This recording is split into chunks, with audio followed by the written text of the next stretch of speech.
There's a saying that's been around forever. If you have to ask me why, no explanation would do. But you knew Elvis so well. What do you think he would have thought of this? I think he would have loved it. Yeah. Red West was his best friend and later his chief of security, in part because of a deathbed request from Elvis's mother. She said, "Red, now you take care of my boy."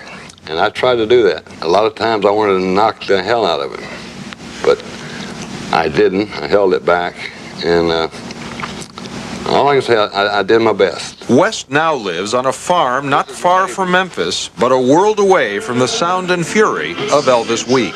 When you hear of the Church of Divine Elvis or something, I don't know where this is, but yeah, that's getting out there a little bit. And I mean, I love it that people love him that much, but that's going to take it one step too far, I think. West and some of Elvis's other close friends tell their story in a new video, All the King's Men.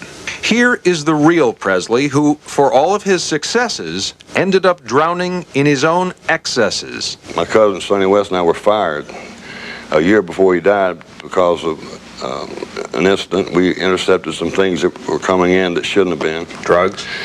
Yeah. West says Elvis wouldn't listen to those who tried to help him, but he still thinks of what might have been. If he had gotten cleaned up and straightened out, I mean, he could still be packing them in anywhere. I mean, Garth Brooks just filled up Central Park up there. Well, hey, Garth is good, but he wasn't Elvis. You still miss him, don't you? I always will.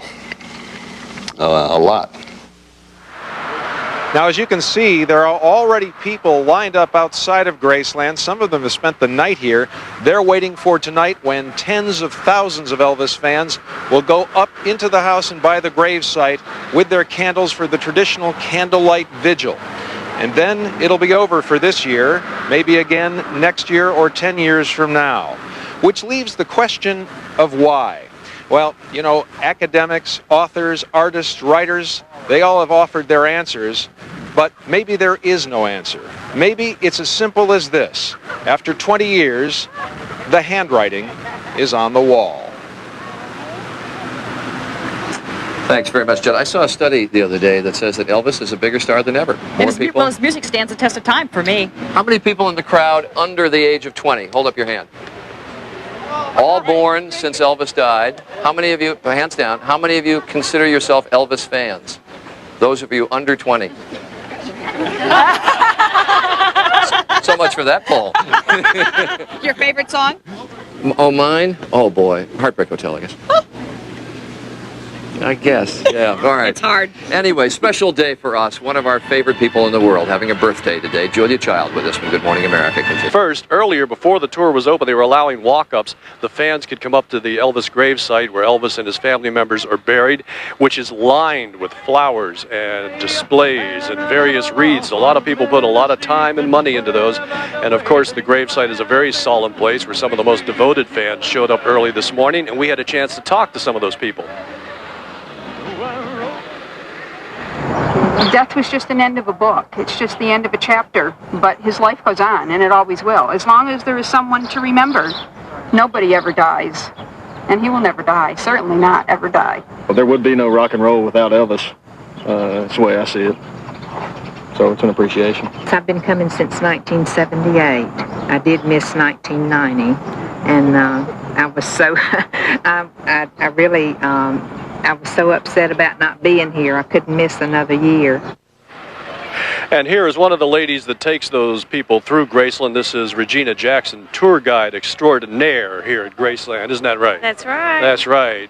And you take these people through day and night. You told me that some of the tour guides, because of the candlelight vigil tonight, will be working a 24-hour shift. That's right. The tours start at 8 o'clock in the morning, and we have to be here, of course, a little before then. And they go up until the ticket office closes at 6. But this time of the year, of course, it stays open a little later. But it will stay open. The gates will stay open until the last person with a candle comes through, no matter what time that is. No matter what time that is. And normally, I mean, last year it was like 4 o'clock in the morning. And, of course, this year they're expecting twice as many people. All right. They ask you questions, the fans. They want to know about Elvis. What's the craziest question they ask you? The craziest question? It's like a game show now. How much does the house weigh? We've had that several times. And What does the house weigh? how much does the house weigh? Can we go upstairs? Everybody wants to go upstairs. How much does the house weigh? Yeah. This is for a 14 cubic foot refrigerator. I have no idea. I have no idea. Okay, Regina, thank you very much. She's been here since 1991. She is on the Elvis retirement program. Now back to Donna and Bill in Atlanta. With a top rock and roll star, but not the guy. He was not mythology then. He was just a top star, and it came out and it did rather well, and we were pleased that we wrote it. But it didn't inhabit this hallowed hall. You know, those movies as we made them. Were silly. As I said, we were aware of that, but we literally had the most fun making them. I mean, we laughed. Shelley Fabares co-starred with Elvis more than any other actress. She played opposite him 3 times. I'm going to marry you. It was a great experience. He was a very kind and warm and sweet and funny man. Frankly, Mr. Grogan, I almost believed you. It was the film debut of a young actor named Ed Asner. His only scene with Elvis found Asner with his back to the star. In a potentially violent confrontation. 7 years later, Asner finally got to talk directly to Elvis in what turned out to be his last acting role, 1969's Change of Habit. It was a very different attempt at a movie. It dealt with autism. And he was a doctor with a new technique. And it involved a potential love affair between him and a nun. I mean, so we were getting the elements far beyond Kid Galahad. As for the musical legacy of Presley's Hollywood years, LA Times pop music critic Bob Hilburn says they were wasted. It was a tragedy what happened to him in Hollywood. The absence of this musical, pretty much a raw musical genius, that was just stifled that time. Hello, everyone. I am Robin Dorian. An incredible scene here tonight. We are live on the grounds of Graceland to bring you the candlelight vigil marking the 20th anniversary of Elvis Presley's death. Right now, Todd Morgan with Elvis Presley Enterprises is giving the fans instructions. He's about to cue them to light their candles. Let's go to Todd right now. Good evening, ladies and gentlemen. I'm Todd Morgan with Graceland and Elvis Presley Enterprises, and I'm an Elvis fan. How about you?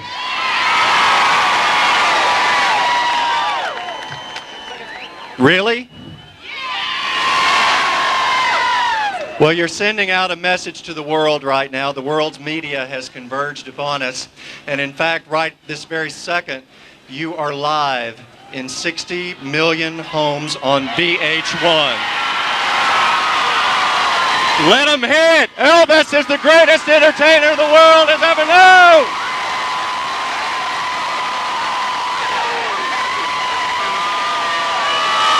I believe you now. I was looking for Elvis fans. I think I've come to the right place. Okay, there's something we like to do every year.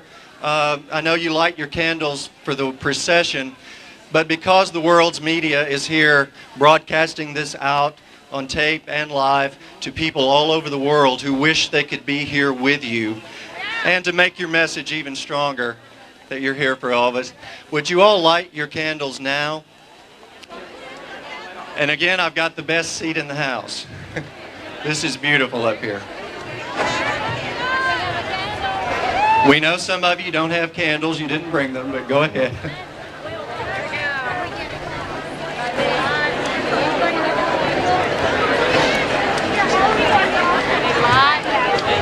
If everyone who has a candle would go ahead and light it, I think it'll be a gorgeous picture to send around the world. And again, live in 60 million homes on VH1.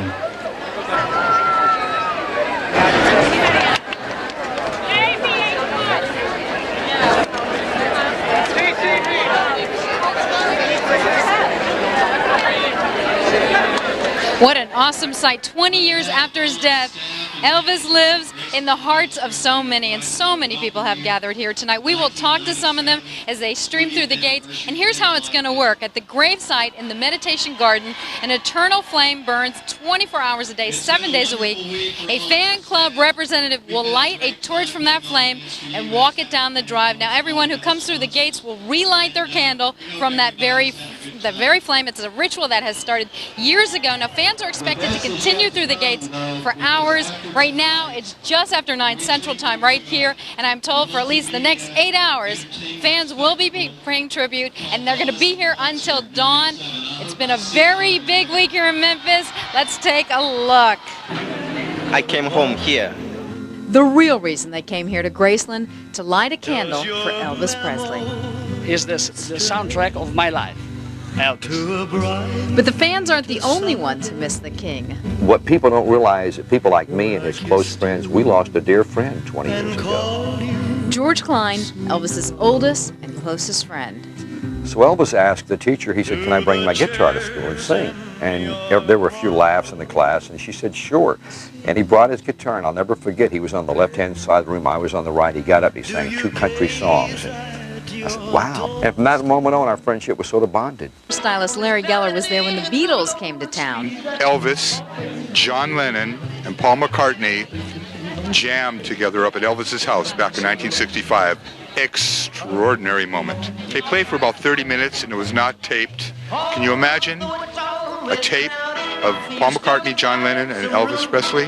Wow, that'd be something, wouldn't it? Just a plain and simple job. The Jordanaires, who put the Bop Bop and Presley's Pop, are reuniting in concert this week. I pray the Lord that with a little high-tech help, once again, Elvis will be singing lead. The first high note he couldn't hit, he didn't want to try, was Surrender on 2 nights. And he didn't do it but one time. And he asked me, he said, how can I get that note?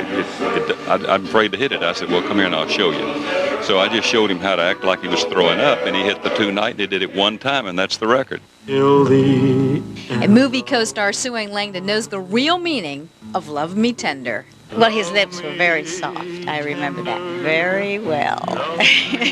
But in the movie, we're interrupted, so we never were able to completely get it on, as they say. Well, as you saw, George Klein has been a longtime friend of Elvis's since the 8th grade, and he's with me now on this wonderful occasion. I'm sure you've been to a lot of the vigils before. Rockin' Robin, I've been to a lot of them, maybe, and this is the biggest I've ever seen. Really, the biggest turnout. You got that Not right. surprised, I'm sure. No, I'm not. Well, I'm a little surprised.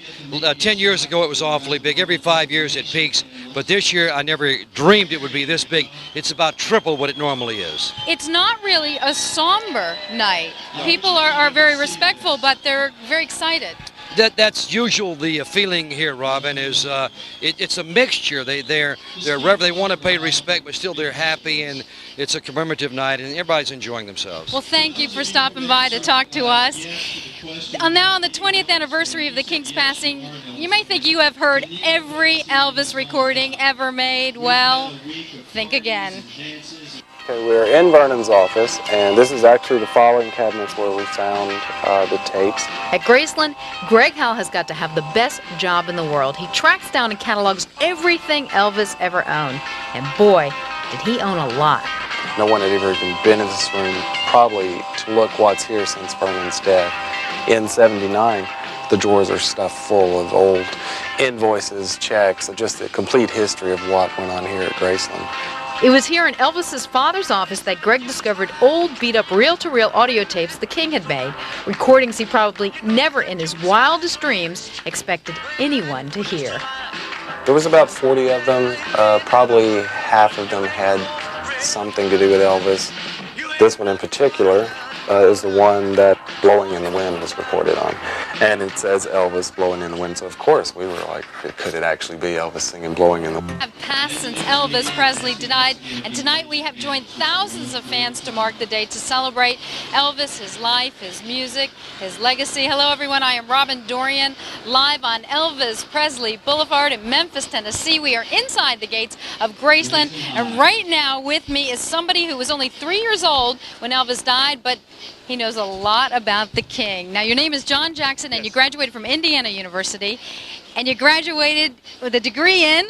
As far as I know, I have the first ever degree in rock and roll history. Now, I went to college and I played a lot of rock and roll, but they wouldn't give me a degree. How did you finagle that? We have a program there called the Individualized Major Program that students can have the opportunity to put together their own degree-granting curriculum and get a faculty sponsor, and you have to do a senior project when you graduate. So it's real, and you have to convince a committee that it's a real thing, and I did that. Why Elvis? Just a great excuse to listen to a lot of Elvis Presley music? Yes, well, my degree was in rock and roll history in general, but I did a senior thesis. I did a interactive CD-ROM on Elvis with video and text and music and all things like that. Well, we're wrapping up. One quick interesting fact about Elvis? Put you on the spot. Anything you can think of? A lot of people don't understand really Elvis's cultural significance. A lot of people know the music and the man and everything, but his most important thing was the cultural significance in the 1950s. John, the scholar of Elvis. Well, thank you very much. Now, more than 750,000 people come through these gates every year. They tour the house, they tour the office, in the back, the racquetball courts, and of course, the meditation garden. But no one has been inside a room you are about to see. This is the first time anyone's seen this bedroom publicly. It is Elvis's parents' bedroom, Gladys and Burnham. And you can see they gave me a purple key to go with purple drapes. Remember our man Greg Howell? This is a room at Graceland you've never seen before, and it'll only be open to the public for 1 week. But we got a sneak peek. This photograph was Gladys's favorite photograph of Elvis, and she always had it in her room. This was actually Gladys's little jewel box or knick-knack box, and inside it there's just various things. You can see the Avon lipstick, a lot of the buttons, and a crystal from the chandeliers.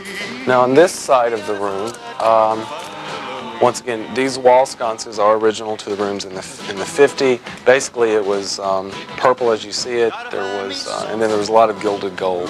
As you can see, this is the bathroom, and we know that Elvis restored it to Gladys's taste, and her favorite color was purple. But it at least dates back to 57. We know that there was poodle wallpaper in here. We literally removed like 4 or 5 layers of wallpaper. Found just a section of the poodle wallpaper. Had an artist recreate this. So this is what it will look like once it's on the walls. So as you can see, people are very interested in seeing Gladys's room and seeing even the bathroom. I think they've passed through by this door for 15 years now and wondered what it's like in here. Now, my favorite room at Graceland is the jungle room. I mean, you gotta love a room with shag carpeting on the ceiling, right? Well, there are lots of Elvis fans, and then there are Elvis fans. Well, we wondered what it was like in Debbie Reeves' home in Atlanta. Debbie is a child care provider and mother who has modeled her home into a palace for the king. When he sings, he's singing to you, directly to whomever you are. He's singing to you, and he reaches down and he touches your soul, especially gospel. If you've never heard Elvis sing gospel, and you haven't heard gospel, Elvis is a part of my life, and so he lives in my life. When I wake up in the morning, my little alarm clock plays an Elvis tape. This is my Elvis quilt that my mother-in-law, Mary Lou Reeves, made for me in '93. She hand-sewed every letter on this quilt. It took her about a year. We have the fan club meetings here in the Elvis room, and we have sometimes up to about 15 to 20 members that'll actually come. Some will travel for a couple of hours to come. We just sit around and watch Elvis videos and eat. We bring food and eat and just talk and swap, and just bring whatever new we might have that the other one didn't know about or something. And I feel very thankful and grateful. With me now, Todd Morgan. We saw him a little earlier talking to the crowd. You are the Director of Creative Services here at the estate. You're kind of the man, and you are a crowd pleaser. Well, there are a lot of people very hardworking in our company, and I kind of get out front because I'm the ham in the bunch, so they like me to do that. But anytime I get up there, I represent a lot of work by a lot of people. You got them going wild. It's a big crowd tonight. It's the biggest crowd we've ever had. The police are estimating that we have as many as 30,000 people here, and then more people come during the night. And people are going to be here all night long till dawn?